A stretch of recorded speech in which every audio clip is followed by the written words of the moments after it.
আমাদের নিজেদের নিরাপত্তা নিজেদেরকেই নিতে হবে। জনগণ বাদে আমাদের আর কোনো নিরাপত্তা বাহিনী নাই। পুলিশ প্রশাসন যদি ব্যর্থ হয়, আমরা আমাদের পাল্টা আঘাত চালিয়ে যাব। শরীফ ওসমান হাদির গুলিবিদ্ধ হওয়ার পর এটাকে খুবই সহজভাবে দেখার বিষয় নাই। এটা গণ অভ্যুত্থানকে আক্রান্ত করা হয়েছে, বাংলাদেশকে আক্রান্ত করা হয়েছে। আমরা দুঃখের সহিত দেখতে পাচ্ছি 5ই আগস্টের পরে এই রাজনীতি আবারও ফিরে এসেছে, যেই রাজনীতির মাধ্যমে আওয়ামী লীগ এবং মুজিববাদী বামপন্থীরা বাংলাদেশকে সবসময় বিভাজিত করে রেখেছিল, বাংলাদেশে সবসময় একটা ফ্যাসিবাদ কায়েম করে রেখেছিল। শরীফ ওসমান হাদি এই শাহবাগ মোড়কে কেন্দ্র করেই তার সকল রাজনৈতিক এবং সাংস্কৃতিক তৎপরতা শুরু করেছিল। তিনি নির্বাচনও করতে চেয়েছিলেন এই শাহবাগ অর্থাৎ ঢাকা 8 যে আসন রয়েছে, সেই আসনে তিনি সম্ভাব্য প্রার্থী ছিলেন। কিন্তু আমরা খুবই কষ্টের সাথে এটা বলতে হচ্ছে যে গণ অভ্যুত্থানের পরেও 5ই আগস্টের পরে গণ অভ্যুত্থানে আমাদের যোদ্ধা, অন্যতম জুলাই যোদ্ধা শরীফ ওসমান হাদিকে নির্মমভাবে গুলিবিদ্ধ। হাদি এখন দেশের বাইরে চিকিৎসারত অবস্থায় আছেন। আপনার আমার দায়িত্ব তার যে লড়াই সংগ্রাম সেটাকে এগিয়ে নিয়ে যাওয়া। আজকে এই শাহবাগের মধ্যে আমরা ঘোষণা করছি, আমরা শরীফ ওসমান হাদির যেই লড়াই যেই সংগ্রাম সেটাকে অব্যাহত রাখবো, আমরা সেটাকে ধারণ করে সামনের দিকে এগোবো। প্রিয় সংগ্রামী বন্ধুগণ, আজকে 16ই ডিসেম্বর বাংলাদেশের ইতিহাসে, এই জনপদের, এই ভূখণ্ডের ইতিহাসের অন্যতম একটি স্মরণীয় দিন। আমাদের জীবদ্দশায় যেরকম আমরা 5ই আগস্ট দেখেছিলাম, 5ই আগস্টে আমরা যে আনন্দ দেখেছিলাম, যেই বিজয় এবং স্বাধীনতার আকাঙ্ক্ষা আমরা পেয়েছিলাম, আমাদের 16ই ডিসেম্বর আমাদের জাতির ইতিহাসে আমাদের পূর্বসূরি প্রজন্মের কাছে সেরকম একটি গুরুত্বপূর্ণ দিন, আমাদের রাষ্ট্রের জন্য একটি গুরুত্বপূর্ণ দিন। 16ই ডিসেম্বর কে আমরা আন্তরিকভাবে ধারণ করি। বাংলাদেশে স্বাধীনতার 54 বছর পার হয়েছে, এখন আমরা মুক্তিযুদ্ধের প্রশ্নর সুরাহা করতে পারি নাই। 54 বছরে এসেও আমরা দেখি মুক্তিযুদ্ধের পক্ষ এবং বিপক্ষের রাজনীতি দিয়ে আমরা ভেবেছিলাম এই মুক্তিযুদ্ধের পক্ষ এবং বিপক্ষের যে বিভাজনের রাজনীতি, সেই রাজনীতির শুরু হবে, সেই রাজনীতি বাংলাদেশ থেকে দূর হবে। কিন্তু আমরা দুঃখের সহিত দেখতে পাচ্ছি 5ই আগস্টের পরে এই রাজনীতি আবারও ফিরে এসেছে, যেই রাজনীতির মাধ্যমে আওয়ামী লীগ এবং মুজিববাদী বামপন্থীরা বাংলাদেশকে সবসময় বিভাজিত করে রেখেছিল, বাংলাদেশে সবসময় একটা ফ্যাসিবাদ কায়েম করে রেখেছিল। মুক্তিযুদ্ধ প্রশ্নে আমাদের অবস্থান এবং বক্তব্য খুবই পরিষ্কার। আমরা মনে করি মুক্তিযুদ্ধ বাংলাদেশ রাষ্ট্রের অন্যতম ভিত্তি।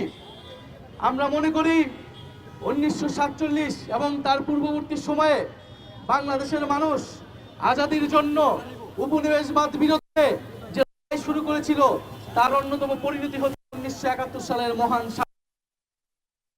কিন্তু এই স্বাধীনতার সংগ্রামের মধ্য দিয়ে আমরা স্বাধীন ভূখণ্ড পেয়েছিলাম, কিন্তু আমরা সার্বভৌমত্ব পুরোপুরি অর্জন করতে পারি নাই। বাংলাদেশের দাবেদারি রাষ্ট্র, দাবেদারি সরকার কায়েম করেছে আমাদের পাশে দেশ। ফলে আমাদের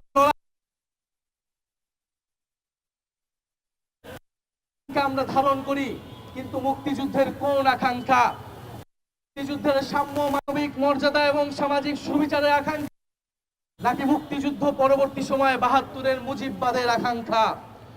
মুক্তিযুদ্ধের নামে যদি মুজিববাদের আকাঙ্ক্ষা, মুজিববাদের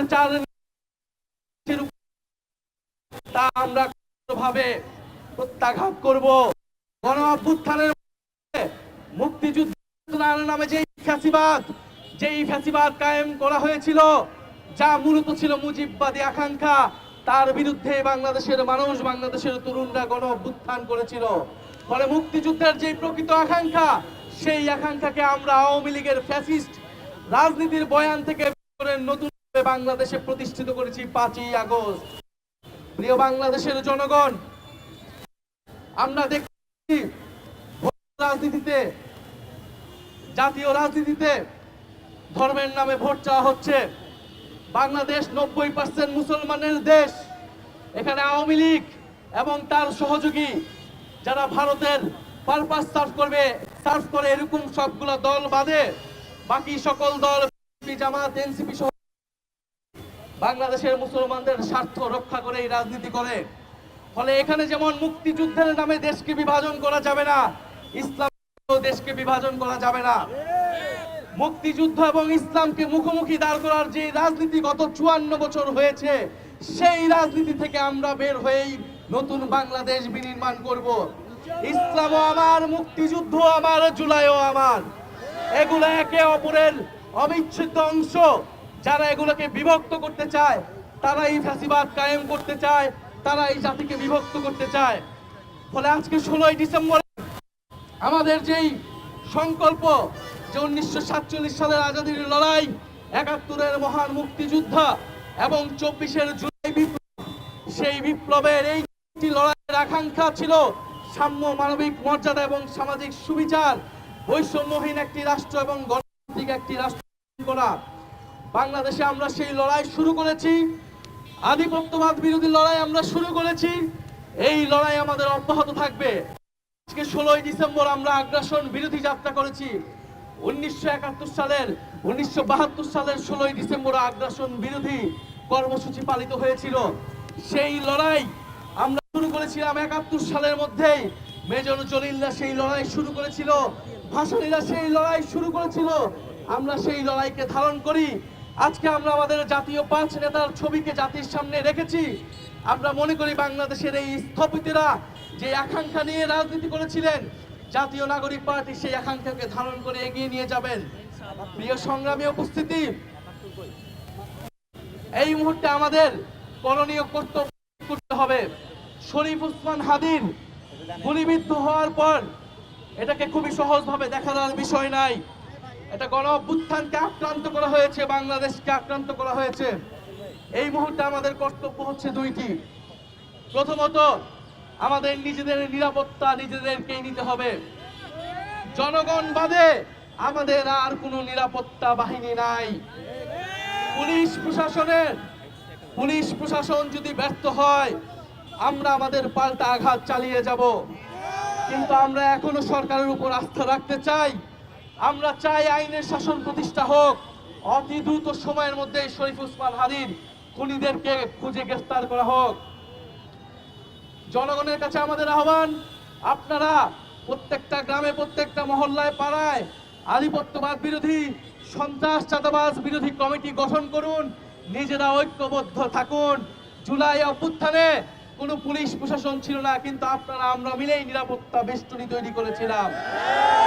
আমার দেশের হিন্দুদের আমরাই রক্ষা করেছি, আমার দেশের মুসলমানদের আমরা রক্ষা করেছি, আমার দেশের শিশুদেরকে, তরুণদেরকে আমরা রক্ষা করেছি। ইনশাল্লাহ বাংলাদেশকে যারা আঘাত করতে চায়, যারা আমাদেরকে ভয় ভীতি করতে চায়, তাদেরকে আমরা আমাদের নিজেদের ঐক্যের শক্তি দিয়ে প্রতিহত করব। আমাদের দ্বিতীয় কর্তব্য হচ্ছে নির্বাচনের সুষ্ঠু পরিবেশ এবং পরিস্থিতি তৈরি করা। বাংলাদেশে নির্বাচন বানচালের প্রচেষ্টা চালানো হচ্ছে। আমরা সুষ্ঠু নির্বাচনের মাধ্যমে গণতান্ত্রিক উত্তরণ চাই, সংস্কারের জোয়ার আনতে চাই বাংলাদেশে।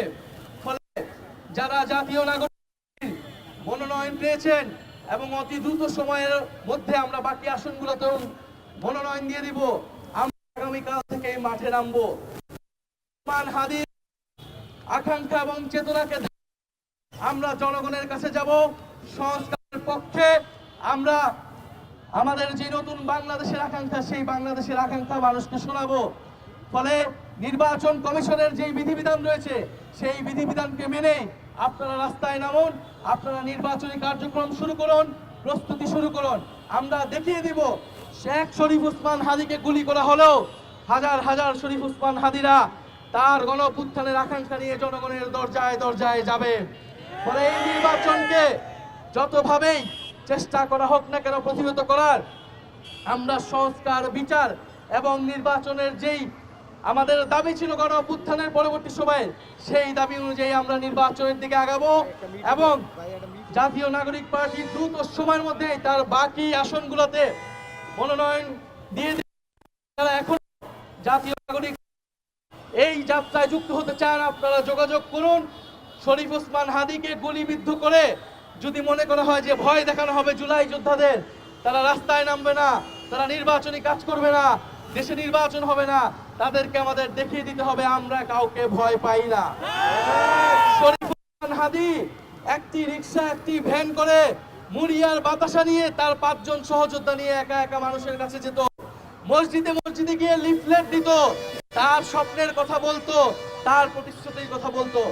আমরা ঠিক এইভাবে আমরা 5 জন 10 জন 20 জন মানুষ নিয়ে আমাদের কাছে যাব এবং সামনের নির্বাচনে আমরা সংস্কারের পক্ষে, হ্যাঁ ভোটের পক্ষে আমরা জনমত তৈরি করে এই নির্বাচনের মাধ্যমে আমরা যে অর্জনকে আমরা প্রতিষ্ঠা করব এবং আমাদের নতুন সংবিধান এবং গণতান্ত্রিক এই লড়াইকে, এই দাবিকে আমরা এগিয়ে নিয়ে যাব। প্রিয় সংগ্রামী বন্ধুগণ, আজকে যারা আপনারা এতক্ষণ ধরে শুনছিলেন এবং আজকের এই আগ্রাসন বিরোধী পদযাত্রায় যারা জাতীয় নাগরিক পার্টির, এনসিপি, ছাত্র শক্তি, যুব শক্তি, শ্রমিক শক্তি সহ যারা বিভিন্ন অঙ্গ এবং সহযোগী সংগঠনের নেতা কর্মীরা এসেছেন, তাদেরকে কৃতজ্ঞতা এবং ধন্যবাদ জানাই।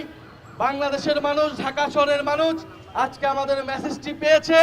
ইনশাল্লাহ সামনের দিনগুলা আমরা ঐক্যবদ্ধভাবে কাজ করব এবং যারা মিডিয়া কর্মীরা কষ্ট করে আমাদের কভারেজ করেছেন তাদেরকে আন্তরিকভাবে ধন্যবাদ জানাই। ইনকিলাব ইনকিলাব জিন্দাবাদ জিন্দাবাদ, এনসিপি এনসিপি জিন্দাবাদ জিন্দাবাদ, ৭১-এর শহীদেরা আল্লাহু সালাম, ২৪-এর শহীদেরা আল্লাহু সালাম, ৪০-এর শহীদেরা মরে না।